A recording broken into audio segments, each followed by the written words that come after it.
This channel does not promote any violent, harmful, or illegal activities. All content provided by this channel is meant for an educational purpose only. মুহূর্তে যে আপডেটে নজর থাকবে SIR নিয়ে supreme কোর্টের নির্দেশে কার্যকরের প্রশাসনকে এবারে কড়া বার্তা দিল কমিশন।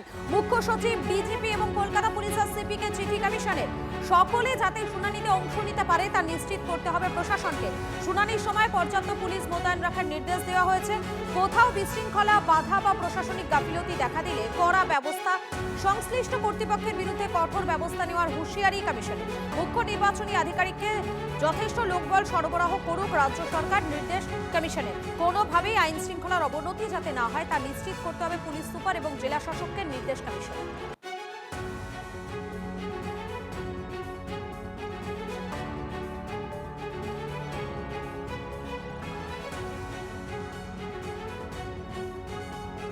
সুপ্রিম কোর্ট যা যা বলেছে নির্বাচন কমিশনকে, তার কোনোটাই করতে পারেনি। এখন নিজেদের দিকে যাতে দৃষ্টি না আসে তার জন্য সিপিকে চিঠি দিয়ে সস্তার নাটক করছে নির্বাচন কমিশন। কারণ ওরা জানে ওদের ভোট চুরি ধরা পড়ে গেছে। শুনানি কেন্দ্রে পুলিশ থাকবে, সেটা স্বাভাবিক, কিন্তু মানুষের যে ক্ষোভ সেটাও স্বাভাবিক। মানুষ গণনাকে এই হিয়ারিং সেন্টারে যাচ্ছে, গিয়ে দেখছে সেখানে এখনো পর্যন্ত তারা যে ফর্ম জমা দিচ্ছেন তার কোনো রিসিভিং কপি পাচ্ছেন না। তো সেই মানুষ ক্ষোভে ফেটে পড়বে না? আগে নিজেদের দিকে তাকাক নির্বাচন কমিশন। আর এই বিষয় নিয়ে বিজেপি নেতা দিলীপ ঘোষ কি বলছেন শোনাবো। এসআইআর এর যে প্রক্রিয়া সেটা এখানকার রাজ্য সরকারের বাধার জন্য, অসহযোগিতার জন্য লম্বা হয়ে যাচ্ছে, জটিল হয়ে যাচ্ছে। তারা চান না এসআইআর পুরো হোক, ঠিকঠাক হোক, তাহলে তাদের ভোটার কাটা যাবে। তার জন্য নির্বাচন কমিশনকে সমস্যায় পড়তে হচ্ছে এবং সেটা আদালত পর্যন্ত যাচ্ছে। তা আমরা চাইবো সবার সহযোগিতা, এসআইআর তাড়াতাড়ি কমপ্লিট হোক, যেন ভোট তাড়াতাড়ি হয়, আর না হলে ভোটই পিছিয়ে যাবে।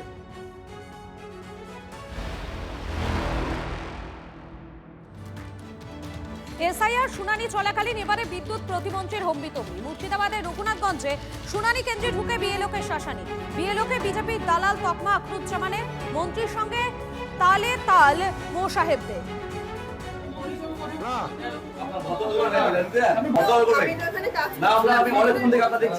আপনি নিজে কাজে ঘাটতি করছেন, লোককে হয়রানি করছেন, আর বড় বড় কথা বলছেন। বিজেপি দালালি করতে এসছেন নাকি এখানে? বিজেপি দালালি করতে এসছেন?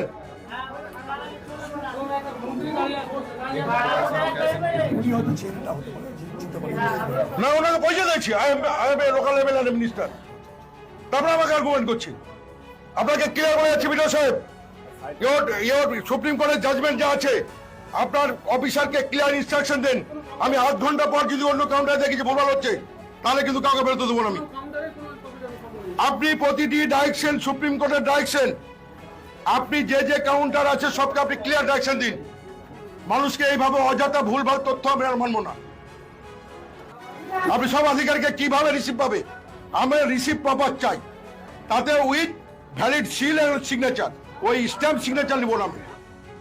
ওটাই তো আমার বক্তব্য। তখন সুপ্রিম কোর্টের অর্ডার ছিল না। গত 19 তারিখ সুপ্রিম কোর্ট ক্লিয়ার, আমি জাজমেন্টও আমার কাছে আছে, আমি জাজমেন্টও বললাম যে আপনার চাইলে আমার মোবাইলে ঘুরছে জাজমেন্টও আপনারা দিতে পারি, কিন্তু সকাল থেকে দিচ্ছিল না। এখন আমি আসার পর তারা কিছু তৎপর হয়েছে, তারা চেষ্টা করছে দেওয়ার, সেটা বললো যে আমরা দিচ্ছি এবং দেওয়া আমি শুরু করিয়েছি। এর আগে ফারাক্কায় তৃণমূল বিধায়কের নেতৃত্বে বিডিও অফিসে তাণ্ডব চলেছিল। তারপরও গতকাল বেপরোয়াভাবে কমিশনকে আক্রমণ করেছেন তৃণমূল বিধায়ক মনিরুল ইসলাম। এই ঝান্ডা কমছি, ঝান্ডা চলবে না, লাঠিতে ভাঙতে হবে, লাঠিতে। কোমরকে ঢিলা করে দিতে হবে নির্বাচন কমিশনে।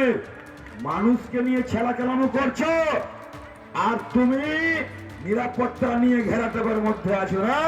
তুমি আকাশে আছো, পাতাল থেকে ছেঁচড়ে বের করবো, পাতাল থেকে বের করবো। আমি শুধু ইশারায় বলবো, 19 তারিখে ফাইনাল লিস্ট বের হবে, তখন কিন্তু যদি সব ঠিকঠাক হয়, আর নচেত দেখবেন চারদিকে আগুনে আগুন জ্বলছে। কিচ্ছু করার নেই, কিচ্ছু করার নেই। এই ধুপ ধুপ করে মরার চাইতে লড়াই করা মরা আমি মনে করি জীবনের সার্থক। ফারাক্কায় বিডিও অফিস ভাঙচুর কাণ্ডে জামিনে মুক্ত অভিযুক্তদের বীরের সম্মান শাসকের। জেল থেকে বেরোতেই ফুলের মালা পরিয়ে বরণ। গতকালই বিডিও অফিস ভাঙচুর কাণ্ডে জামিনে মুক্তি পান 6 জন। জঙ্গিপুর আদালত থেকে জামিন মঞ্জুর হওয়ার পর জঙ্গিপুর জেল থেকে মুক্তি পান তারা। জেল থেকে বেরোনোর সময় সঙ্গে সঙ্গে তাদেরকে তৃণমূলের নেতা কর্মীরা ফুলের মালা পরিয়ে বরণ করেন। গত 14ই জানুয়ারি ফারাক্কায় তৃণমূল বিধায়ক মনিরুল ইসলামের উপস্থিতিতে বিডিও অফিসে তাণ্ডব চলে। আরও একবার জানাই, ফারাক্কায় বিডিও অফিসে ভাঙচুর কাণ্ডে জামিনে মুক্ত অভিযুক্তদের বীরের সম্মান এবারে দেওয়া হচ্ছে শাসকের। জেল থেকে বেরোতেই ফুলের মালা পরিয়ে বরণ। গতকালই বিডিও অফিস ভাঙচুর কাণ্ডে জামিন পান এই 6 জন। গতকালই তারা জেল থেকে বেরোন। জঙ্গিপুর আদালত থেকে জামিন মঞ্জুর হওয়ার পর জঙ্গিপুর জেল থেকে মুক্তি পান তাঁরা। জেল থেকে বেরোনোর সঙ্গে সঙ্গে তৃণমূলের নেতাকর্মীরা ফুলের মালা পরিয়ে তাদের বরণ করেন। গত 14ই জানুয়ারি ফারাক্কায় তৃণমূল বিধায়ক মনিরুল ইসলামের উপস্থিতিতে বিডিও অফিসে কার্যত তাণ্ডব চলে। সেই ঘটনায় গ্রেফতার করা হয় অভিযুক্তদের।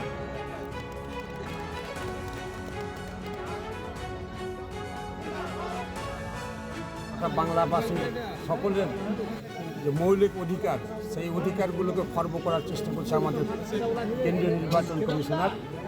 তারই প্রতিবাদ করতে গিয়ে আজকে আমাদের ছেলেরা পুলিশের হাতে অ্যারেস্ট হয়। আজকে আমরা তাদের বেল করাতে পেরেছি। মানুষের স্বার্থে যে লড়াই করতে গিয়ে আমাদের ভেতরে জেলখানায় হয়তো 6 দিন থাকতে হলো,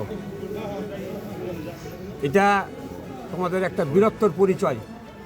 মানুষের স্বার্থ রক্ষা করতে গিয়ে আমাকে জেল খাটতে হয়েছে। আর এই বিষয়ে বিজেপি নেতা সজল ঘোষ কি বলছেন শোনাবো আপনার। ওর নামকা ওয়াস্তে ওই 6 জনকে ধরেছিল, যাদের হয়তো খুঁজলে দেখা যাবে যে তাদের ততটা দোষ ছিল, কিন্তু আসল অপরাধী যে ওখানকার এমএলএ, তার নামে একটা এফআইআর করে দিয়ে উল্টে সে ধমকি দিয়েছিল। আপনারাই দেখিয়েছেন যে এরপর যদি কাউকে গ্রেফতার হয় মালদা জুড়ে আগুন জ্বলবে। অতটা নির্লজ্জ একটা সরকার হলে এই ধরনের ঘটনা ঘটতে পারে। তৃণমূল নেতা জয়প্রকাশ মজুমদার রয়েছেন আমাদের সঙ্গে। আপনাকে স্বাগত টিভি9 বাংলায়। ফারাক্কায় বিডিও অফিস ভাঙচুর কাণ্ডে যাদের জামিনে যারা ছাড়া পেয়েছেন তাদেরকে এবারে জেল থেকে বেরোতে না বেরোতেই ফুলের মালা পরিয়ে বরণ করা হলো। আর এই বিষয়কে কটাক্ষ করতে ছাড়ছে না বিজেপিও। কিছুক্ষণ আগে সজল ঘোষের বক্তব্য আপনি শুনলেন। দেখুন, পুরো বিষয়টা কিসের জন্য এত ঘটনা হচ্ছে, বাংলা অশান্ত হচ্ছে কেন, তার কারণ এই নির্বাচন কমিশনের এসআইআর প্রক্রিয়া, যেটা বিজেপির নির্দেশে হচ্ছে, বিজেপির সাহায্য করার জন্য হচ্ছে। গতকাল সুপ্রিম কোর্টের নির্বাচন কমিশন শেষমেশ বলতে বাধ্য হয়েছে যে আমরা নাগরিকত্ব হরণ করা কিংবা দেশ থেকে তাড়ানোর জন্য করছি না, বলতে বাধ্য হয়েছে। আসল উদ্দেশ্য তো ছিল তাই যে বিশাল অংশের একটা বাঙালিদের ডিটেনশন ক্যাম্পে পাঠিয়ে দেবে, নাম বাদ দেবে। 1,37,00,000 নাকি তাদের নোটিশ করছে, লজিক্যাল ডিসক্রিপেন্সি। আর তার জন্য এই বিজেপি নেতারাও ইললজিক্যাল হয়ে গেছে যে মানুষের ওপর চাপিয়ে মানুষকে হেনস্থা করে তবে নাকি তারা নির্বাচন জিতবে। মানুষ তার প্রতিরোধ করছে, প্রতিবাদ করছে। এইভাবে মানুষের অধিকার কাড়া যায় না, ভোটার লিস্ট থেকে নাম বাদ দেওয়া যায় না। এই সমস্ত ঘটনার যদি কারোর বিরুদ্ধে এফআইআর করতে হয় তাহলে করতে হবে, করা উচিত জ্ঞানেশ কুমারের বিরুদ্ধে। ধন্যবাদ আপনাকে। দেখুন, সেরা বিএলওর প্রশংসাপত্র পেয়েও শুনানির নোটিশ। নিজের এবং মায়ের শুনানির নোটিশ পেয়ে হতবাক বিএলও। বৃদ্ধা মা থেকে পরিবারের প্রশ্ন, প্রশাসনের থেকে প্রশংসাপত্র পেয়ে নিজেকেই নিজের শুনানি করতে হবে। অথচ এসআইআর প্রক্রিয়ায় নিজের বুথে ফর্ম বিলি থেকে শুরু করে ফর্ম ডিজিটাইজ করা নির্দিষ্ট সময়ের আগে শেষ করেছেন বিএলও আতিয়ার রহমান। পেয়েছেন প্রশাসনের প্রশংসাপত্র। তবুও নিজের শুনানির নোটিশের সঙ্গে বৃদ্ধা অসুস্থ মায়ের শুনানির নোটিশ পেয়ে হতবাক আতিয়ার রহমান এবং তার পরিবার। আগামী 29শে জানুয়ারি শুনানিতে ডাকা, অযথা হয়রানি করছে কমিশন, মন্তব্য বিএলও। কাটোয়া সাব ডিভিশন 1-এর বেস্ট বিএলও প্রাইজও পেয়েছি, অ্যাওয়ার্ড পেয়েছিলাম।